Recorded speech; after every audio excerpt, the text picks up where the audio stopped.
Hello everyone, welcome to IFS. कैसे हैं सब लोग? आई होप सब अच्छे होंगे, स्वस्थ होंगे, मस्त होंगे और अपना प्रिपरेशंस भी कर रहे होंगे फॉर द एग्जाम। तो जैसे आप सबको पता है कि 5 days, okay, 5 days to go. जैसे आप सबको पता है कि आज हमारा 15 तारीख, 15 तारीख हो चुका है, मतलब और हमारे पास बिल्कुल भी टाइम नहीं बचा है। तो इस 5 दिनों में आपको क्या करना है, 5 दिनों का स्ट्रेटेजी क्या होना चाहिए और उसके साथ साथ क्या स्ट्रेटेजी आपको फॉलो करना है, कैसे पढ़ना है, कैसे प्रिपेयर करना है। जिनका भी 20 से 22 तारीख के बीच में एग्जाम है उनके लिए मैं ये सेशन कंडक्ट कर रहा हूं ताकि उनको थोड़ा आइडिया मिल जाए। देखिए, अभी के टाइम में स्टूडेंट्स क्या होते हैं, बहुत ही ज्यादा डर जाते हैं, घबरा जाते हैं। तो अभी के टाइम में बिल्कुल भी हमें घबराना नहीं है। तो आज मैं आपको एक कंप्रेहेंसिव स्ट्रेटेजी बताऊंगा और डेफिनेटली अगर आप वो स्ट्रेटेजी को फॉलो करते हो, डेफिनेटली आपको उसका रिजल्ट डेफिनेटली आपको एग्जाम में मिलने को मिलेगा, डेफिनेटली मिलेगा। तो चलिए फटाफट से स्टार्ट कर देते हैं। तो जैसे आप सब देख पा रहे होंगे, mission NTA UGC NET 2022, 5 days to go है, अभी 5 दिन बाकी है हमारा एग्जाम। तो अभी आपको क्या पढ़े, क्या पढ़े, क्या ना पढ़े, क्या कैसे आपका अप्रोच होना चाहिए, क्या करना है, ये सब के बारे में आज मैं आपको बताने वाला हूं। चलिए ध्यान से सुनना सेशन को, ओके। तो यहां पे मैं आपको लिख देता हूं 5 डेज, 5 डेज स्ट्रैटेजी। तो देखो, सबसे पहले देखो, सबसे पहले यहां पे मैं पेपर 1 के लिए बताऊंगा, ओके। और यहां पे मैं आपको बताऊंगा पेपर 2 के लिए। तो जिसका भी पेपर 2, जैसे आपको 20 से 22 तारीख के बीच में जिसका भी जो भी पेपर 2 है उसके बारे में बताऊंगा। देखो पेपर 1, देखो जैसे पेपर 1 होता है, आप सबको पता है कि कितना क्रूशियल रोल प्ले करता है हमारे एग्जाम को क्लियर करने में। तो सिंपली आपको अभी पेपर 1 के लिए क्या करना है, पेपर 1 के लिए अच्छे से रिवाइज करना है। जो भी आपने नोट्स बनाए होंगे ना, नोट्स को अच्छे से रिवाइज करो। अच्छे से रिवाइज इन द सेंस मतलब जैसे जो स्टैटिक पोर्शन है, जैसे हमारे हायर एजुकेशन हो गए, पीपल डेवलपमेंट एनवायरमेंट होंगे, यहां से हमें करंट अफेयर्स देखने को मिलता है। तो यहां पे अगर आपने अच्छे नोट्स बनाए होंगे, उसको बार बार रिवाइज करिए, ओके। तो revision is must, revision is must, that is first track revision. ऐसा नहीं कि एक यूनिट को आप पूरा कंप्लीट हर दिन ले रहे हो, नहीं। एक टाइम सेट कीजिए, मतलब मेरे को अगर 2 घंटे में मेरे को टीचिंग एप्टीट्यूड कंप्लीट करना है, मतलब उसी 2 घंटे में आप पूरा फास्ट ट्रैक रिवीजन कीजिए और 2 घंटे के अंदर कंप्लीट टीचिंग एप्टीट्यूड कंप्लीट कीजिए। फिर ऐसे ही research, higher education, people development environment, इसी तरह आप अप्रोच को फॉलो कर सकते हो। उसके बाद देखो प्रीवियस ईयर क्वेश्चंस। अब ये जो लास्ट के टाइम होता है ना, लास्ट के टाइम में प्रीवियस ईयर क्वेश्चंस बहुत ही एक क्रूशियल रोल प्ले करते हैं। अब देखो, प्रीवियस ईयर क्वेश्चंस को सॉल्व करो, देखो आप कितना ज्यादा सॉल्व कर पा रहे हो। क्वेश्चंस कहां से आ रहे हैं, कहां से सबसे ज्यादा रिपीटेड होते हैं क्वेश्चंस, उसको अच्छे से एनालिसिस करो, ओके। जैसे आपको 4 ऑप्शन दिए हैं, तो चारों ऑप्शंस को डिटेल में पढ़ो। ऑप्शन नंबर ए को भी पढ़ो, ऑप्शन नंबर बी को भी पढ़ो, सी को भी पढ़ो, डी को भी पढ़ो। तो सारे ऑप्शंस को डिटेल में एनालिसिस करो, कॉपी में नोट डाउन करो, ओके। और उसके बाद अभी के टाइम में देखो मॉक टेस्ट दो। Mock test in the sense full length mock test, पूरा कंप्लीट मॉक टेस्ट देना है आपको। तो मॉक टेस्ट देने से फायदा क्या होता है, इन इन आखिरी के टाइम में अगर आप मॉक टेस्ट देते हो तो आपका क्या होता है, आप एग्जाम के टाइम एक्वांट हो सकते हो, एग्जाम को एक्वांटेड हो सकते हो। मतलब क्या होता है ना, एग्जाम में हम डर जाते हैं, घबरा जाते हैं, तो वो होता है बहुत ही बड़ा डिसएडवांटेज हमारे एग्जाम को क्लियर करने में। तो बिल्कुल भी हमें घबराना नहीं है, बहुत ही काम रहना है। तो उसके लिए आपको सबसे पहले मॉक देना पड़ेगा। जितना ज्यादा मॉक दोगे उतना ही ज्यादा आपको इफेक्टिवली वो 3 आवर्स को एग्जाम ड्यूरेशन में हैंडल कर सकते हो, ओके। मैंने बता दिया, रिवाइज करना है, पीवाईक्यू देना है, मॉक टेस्ट देना है। उसके बाद देखो आपका डिफिकल्ट यूनिट कौन सा है। सबसे डिफिकल्ट यूनिट मैं बता देता हूं। यहां पे डिफिकल्ट यूनिट बच्चे सबसे ज्यादा गलती कहां पे करते हैं, सबसे ज्यादा गलती करते हैं, एक होता है आपके हायर एजुकेशन में और एक होता है आपका पीपल डेवलपमेंट एनवायरमेंट। तो अगर आपको लगता है कि आप हायर एजुकेशन और पीडीई में इतने स्ट्रांग नहीं हो, अगर आपको लगता है कि मैंने ये 2 यूनिट को कंप्लीटली अच्छे से एनालिसिस नहीं किया, अच्छे से मैंने पढ़ा नहीं है, मेरा अच्छे से रिवीजन नहीं हुआ है, तो सबसे बेस्ट तरीका क्या है, पीडीई और हायर एजुकेशन को सॉल्व करने का। इन दोनों के लास्ट 3 इयर्स के, मैं लास्ट 3 इयर्स के ही बोलूंगा, 2019, 2020 और 2021 के, ओके। 2019, 2020 और आपके 2021 के प्रीवियस ईयर क्वेश्चंस को सॉल्व कर लो। जिसके प्रीवियस ईयर क्वेश्चंस को सॉल्व करो, अच्छे से देखो कि हायर एजुकेशन के क्वेश्चंस कहां से आ रहे हैं, एंड डेफिनेटली देखोगे वहीं से ही क्वेश्चंस रिपीट हो जाएंगे आपके, ओके। और एक चीज मैं बता दे रहा हूं, देखो हायर एजुकेशन में आपके एंशियंट यूनिवर्सिटी से एक क्वेश्चन पक्का आएगा, एंशियंट यूनिवर्सिटी से क्वेश्चन फिक्स्ड है। तो जो भी एंशियंट यूनिवर्सिटी से उसको छोड़ के जाना नहीं है। फिर आपके प्री एजुकेशन से क्वेश्चन आएंगे, post independence, pre independence, post independence से क्वेश्चन डेफिनेटली आएंगे। उसके साथ साथ आपके डिजिटल इनिशिएटिव से क्वेश्चंस आएंगे हायर एजुकेशन में, तो डिजिटल इनिशिएटिव्स को आपको बिल्कुल भी छोड़ के जाना नहीं है। और उसके साथ साथ जितने भी एब्रिविएशंस आप देख रहे हो, फुल फॉर्म देख रहे हो हायर एजुकेशन में, सारे के सारे फुल फॉर्म एब्रिविएशंस को अच्छे से पढ़ लीजिए। उसके बाद देखो पीपल डेवलपमेंट एनवायरनमेंट में क्या आएंगे, पीपल डेवलपमेंट एनवायरनमेंट से कन्वेंशन से क्वेश्चंस पक्का है। ओके, जैसे आपको क्योटो प्रोटोकॉल पूछ देंगे, मॉन्ट्रियल प्रोटोकॉल पूछ देंगे। ओके, तो कन्वेंशन से एक क्वेश्चन फिक्स्ड है, पक्का आएगा ही आएगा। और साथ ही साथ आपके एमडीजी और एसडीजी गोल से भी क्वेश्चन आएंगे। कहां से क्वेश्चन आएंगे, आपके एमडीजी और एसडीजी गोल्स। तो एमडीजी एसडीजी गोल्स को भी अच्छे से पढ़ के जाना है। एमडीजी के 17 गोल, सॉरी एमडीजी के 8 गोल्स और एसडीजी के 17 गोल्स को रट लीजिए पूरा अच्छे से, बिकॉज वहां से डेफिनेटली क्वेश्चन आएंगे ही आएंगे। तो ये दोनों से आएंगे। उसके साथ साथ आपको पॉल्यूशन से क्वेश्चन पूछ देते हैं। बताइए ग्रीन हाउस गैसेस में कौन से पॉल्यूशन आएंगे। ओजोन लेयर डिप्लेशन के लिए कौन सा प्रोटोकॉल आया था। ओडीएस सब्सटेंस का नाम बताइए, क्लोरो फ्लोरो ब्रोमो, मैंने बताया था आपको। तो वहां सबसे आपको क्वेश्चन आएंगे। और उसके बाद आपके पेपर 1 में जो टीचिंग हो गया और आपके कम्युनिकेशंस होंगे। देखो ये टीचिंग, कम्युनिकेशन, रिसर्च, अगर आपका ये 3 यूनिट बहुत ही स्ट्रांग है ना, तो डेफिनेटली आप पेपर 1 में अच्छा स्कोर कर लोगे। तो देखो हमारे जो पैसेज से क्वेश्चन आते हैं, रीडिंग कंप्रेंशन से क्वेश्चन आएगा। और उसके साथ साथ आपका कहां से क्वेश्चन आएगा, रीडिंग कंप्रेंशन और आपका डेटा इंटरप्रिटेशन। तो ये दोनों को बिल्कुल भी छोड़ना मत। ये दोनों को 10 में से 10 क्वेश्चन राइट करने का कोशिश कर लो। 20 मार्क तो का फिक्स हो गया, 10 क्वेश्चन राइट कर ले रहे हो। उसके बाद हम मान के चलते हैं आपके टीचिंग, कम्युनिकेशन और रिसर्च, यहां से हम मान के चलते हैं 15 क्वेश्चन। तो 15 क्वेश्चन से ट्राई करो 10 क्वेश्चन प्लस राइट करने के, बिकॉज यहाँ पे बहुत ही इजी क्वेश्चन आएंगे, इतने डिफिकल्ट नहीं आएंगे। सिंपली आप अपना एनालिसिस करोगे, जो पढ़ा होगा अच्छे से वो आराम से यहाँ पे 15 में से 10 क्वेश्चन तो राइट कर लेगा। तो स्टूडेंट का गलती कहां पे होता है, हायर एजुकेशन और आपके पीडी में। और आईसीटी से भी बहुत क्वेश्चन, इजी क्वेश्चन आते हैं। और आईसीटी से याद रखिए, आईसीटी से आपको तो एक क्वेश्चन एब्रिविएशन से पक्का आएगा। एक क्वेश्चन आपको पूछेगा कि इसका फुल फॉर्म बताइए क्या है, तो वो फुल फॉर्म को भी अच्छे से आईसीटी में पढ़ के जाना है।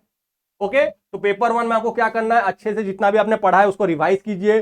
प्रीवियस ईयर क्वेश्चंस को अभी सॉल्व करना स्टार्ट कर दीजिए, अगर आपने अभी तक किया नहीं है। मॉक टेस्ट दीजिए ताकि आप एग्जाम के साथ एक्वाइंट हो सकते हो। ओके, तो ये हो गया आपका पेपर 1 का स्ट्रेटेजी होना चाहिए। अब देखो जिनका भी पेपर 2 है, तो पेपर 2 के लिए क्या करना है उनको, देखो जिनका पेपर 2 एक ऐसा यूनिट है जहां पे आपको कंसेप्चुअल क्लैरिटी नहीं होगा। Conceptual clarity is must. अगर आपको कंसेप्चुअल क्लैरिटी नहीं है तो पेपर 2 थोड़ा दिक्कत डाल सकता है। तो सबसे पहले पेपर 2 को भी वही सेम स्ट्रेटेजी है, सबसे पहले आप रिवाइज करो। इस 5 दिन में आपको कंप्लीट रिवाइज करना है, अच्छे से रिवाइज, जितना भी आपने पढ़ा है उसको रिवाइज करो। अब देखो कोई भी न्यू कंसेप्ट को मत लो, नो न्यू कंसेप्ट। अब बिल्कुल भी कोई भी न्यू कंसेप्ट उठा के लेके जाइए मत। जितना आपने पढ़ा है उसको बार बार रिवाइज कीजिए। अब देखो ऐसे भी स्टूडेंट मैंने देखा है, ऐसे भी स्टूडेंट होते हैं जो कि 8 यूनिट पढ़ के, मतलब 10 में से 8 यूनिट को स्ट्रॉन्ग करके अपना जीआरएफ निकाल देते हैं। तो आपको खुद का स्वॉट एनालिसिस करना पड़ेगा। स्वॉट एनालिसिस मतलब आपको अपना स्ट्रेंथ, वीकनेस, अपॉर्चुनिटीज और थ्रेट को आइडेंटिफाई करना पड़ेगा। कहां पे आपका स्ट्रॉन्ग एरिया है, कहां पे आपको वीकनेस है, कहां पे आपको अपॉर्चुनिटीज मिल सकता है, कहां पे आपके लिए थ्रेट है। तो स्वॉट एनालिसिस करोगे तो आपको अपने स्ट्रॉन्ग एरिया मिल जाएंगे। तो देखो अगर आपको लगता है कि मेरा 4 यूनिट बहुत स्ट्रॉन्ग है, तो 4 यूनिट से अगर कुछ भी क्वेश्चंस आते हैं तो वो क्वेश्चंस आपके गलत नहीं होना चाहिए। तो ऐसे उसको प्रिपेयर करो, जैसे अगर आप 8 यूनिट पढ़ के जा रहे हो ना, 8 यूनिट से आपके मैक्सिमम से मैक्सिमम क्वेश्चंस आने चाहिए। तो ट्राई कीजिए यहां पे न्यू कंसेप्ट बार बार रिवाइज कीजिए। फुल लेंथ यहां पे भी मैं बोलूंगा आपको मॉक टेस्ट देने के लिए, बिकॉज यहां पे 100 क्वेश्चंस होते हैं।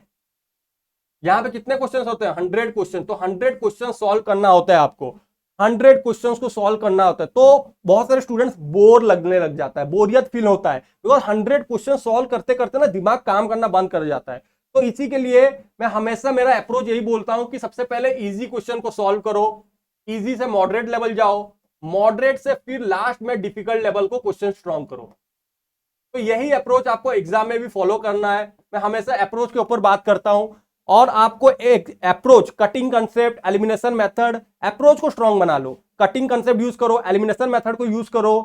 ओके, अगर आपको कहीं पे क्वेश्चन आता नहीं है तो वहां पे ट्राई करो एजुकेटेड तुक्का लगाने के लिए, एजुकेटेड गैस लगाने का कोशिश करो। बिकॉज एजुकेटेड तुक्का मतलब ऐसा नहीं कि जय माता दी करके आ गए, नहीं, आपको देखना होगा, थोड़ा पढ़ना होगा, तब जाके आप तुक्का मारोगे।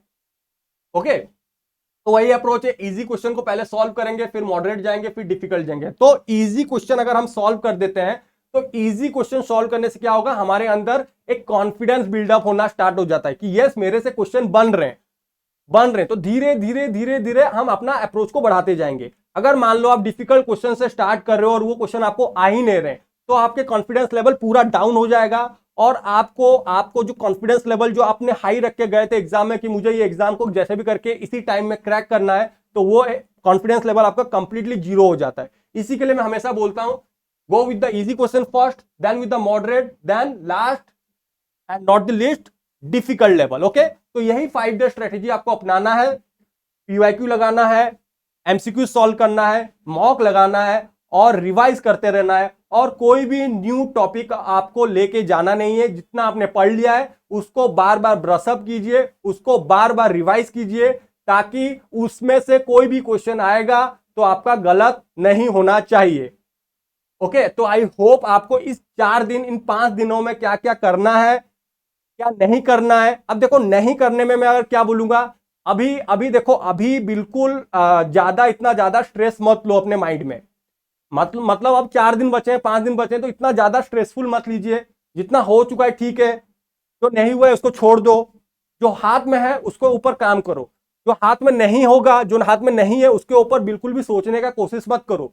Be in the present, present में रहिए, प्रेजेंट के ऊपर फोकस कीजिए। ना ही हमें पास्ट में जाना है, ना ही हमें फ्यूचर के बारे में सोचना है। प्रेजेंट के ऊपर, अप्रोच के ऊपर फोकस करना है, प्रोसेस के ऊपर काम करना है। डेफिनेटली प्रोसेस जितना अच्छा से आप काम करोगे, जितना ही अच्छा आपका प्रोसेस होगा, उतना ही अच्छा आपको एंड रिजल्ट देखने को मिलेगा। ओके, तो क्या नहीं करना है, देखो, बिल्कुल भी स्ट्रेस नहीं लेना है। अभी अभी के टाइम में माइंड को काम रखने का बहुत ही ज्यादा जरूरत है। मेडिटेशन कीजिए, योगा कीजिए, ध्यान कीजिए, ये सब कीजिए, एक्सरसाइज कीजिए। इससे क्या होगा, माइंड काम होगा। एनफ स्लीप, ज्यादा से ज्यादा सोइए, ज्यादा से ज्यादा सोइए। ऐसा मत नहीं कि 12-13 घंटा सो रहे हो। एनफ स्लीप मतलब a human body need 7 to 8 hour of good sleep. रात में अच्छे से सोइए, सुबह उठने का कोशिश कीजिए। ओके, सुबह ट्राई कीजिए 5 बजे, एटलीस्ट 5 बजे ब्रह्म मुहूर्त में उठिए और ब्रह्म मुहूर्त में पढ़ने का कोशिश कीजिए। बिकॉज इसी टाइम में अगर आप पढ़ते हो तो आप ज्यादा से ज्यादा कैच कर सकते हो। ओके, ये मैं बताऊंगा।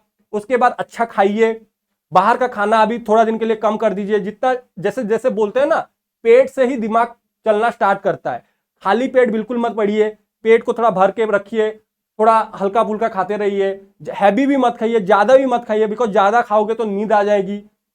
आराम से खाइए, आराम से पढ़िए, अच्छे से सोइए। डेफिनेटली देखना, आराम से आपका एग्जाम क्लियर होगा। और देखिए, लास्ट के दिन में तो बिल्कुल भी पढ़ना नहीं है। स्टूडेंट, मैंने ऐसे भी स्टूडेंट को देखा है जो कि लास्ट के दिनों में भी 12 बजे तक, रात के 1 बजे तक पढ़ते रहते हैं और उनका सुबह एग्जाम होता है। तो बिल्कुल भी हमें ये मिस्टेक नहीं करना है। लास्ट के दिन तो बिल्कुल भी पढ़ो ही मत, बिल्कुल पढ़ो ही मत। आराम से कामली बैठो। ओके, थोड़ा मेडिटेशन, ध्यान करो लास्ट के दिन। एंड डेफिनेटली आपका अगर फर्स्ट शिफ्ट में एग्जाम है तो फर्स्ट शिफ्ट में ट्राई कीजिए, जल्दी, थोड़ा जल्दी सो के जल्दी उठने का कोशिश कीजिए। और अगर आपका सेकेंड शिफ्ट में है तो आप थोड़ा टाइमली अपने एग्जाम सेंटर में पहुंच जाइए। बिकॉज हड़बड़ाना नहीं है हमें। ओके, बरंग 2-3 घंटे पहले जा रहे हो, बट आराम से जाओ और थोड़ा जल्दी पहुंचने का कोशिश करो एग्जाम सेंटर में, ताकि आप अपने कामली, पीसफुली अपने एग्जाम हॉल में बैठ के एग्जाम सॉल्व कर सको। और वो जो 3 आवर्स होता है, वो 3 आवर्स बहुत ही ज्यादा क्रूशियल पार्ट प्ले करता है। वही 3 आवर्स डिसाइड करेगा कि आपका ये एग्जाम क्लियर होगा या नहीं होगा। तो वही 3 आवर्स में आपका अप्रोच क्या होता है। ओके, आपका अप्रोच, आप पॉजिटिवली एग्जाम को लेके जा रहे हो या नेगेटिवली आप ये एग्जाम को लेके जा रहे हो। अगर आप पॉजिटिवली लेके जा रहे हो तो आपका एग्जाम डेफिनेटली क्लियर होगा। अगर आप नेगेटिवली जा रहे हो, बहुत ही ज्यादा नर्वस हो जा रहे हो, आपका कॉन्फिडेंस लेवल बिल्कुल डाउन हो जा रहा है, तो डेफिनेटली आपको आपका एग्जाम क्लियर नहीं होगा। तो यही डिपेंड करता है कि आपका मेंटल स्टेट क्या होता है उन 3 आवर्स में।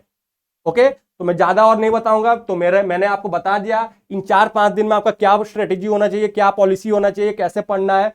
तो ये it's all depend on you. अब देखो, मैं हमेशा बोलता हूं कि जितना ज्यादा आप खुद से इंट्रिंसिक मोटिवेशन रहोगे, मोटिवेटेड रहोगे, उतना ही ज्यादा आपके लिए बेनिफिट्स है। ये आपको ही पता है कि आपको क्या करना है, क्या नहीं करना है। अब दूसरे आके आपको फोर्स नहीं कर सकते हैं। ओके, तो इट्स ऑल अबाउट यू। हम बोलते हैं ना लोकस ऑफ कंट्रोल, आप हमेशा अपना इंटरनल लोकस ऑफ कंट्रोल को स्ट्रांग बनाइए।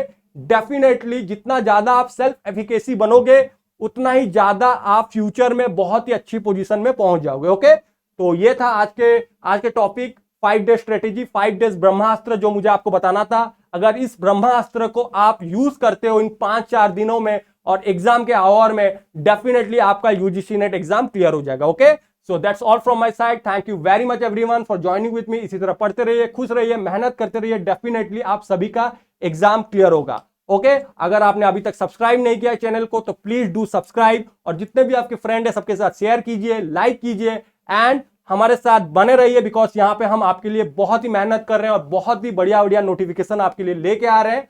और सब्सक्राइब कर लीजिए ताकि आपको सबसे पहले नोटिफिकेशन मिल जाएगा। Okay, thank you very much and happy learning to all of you.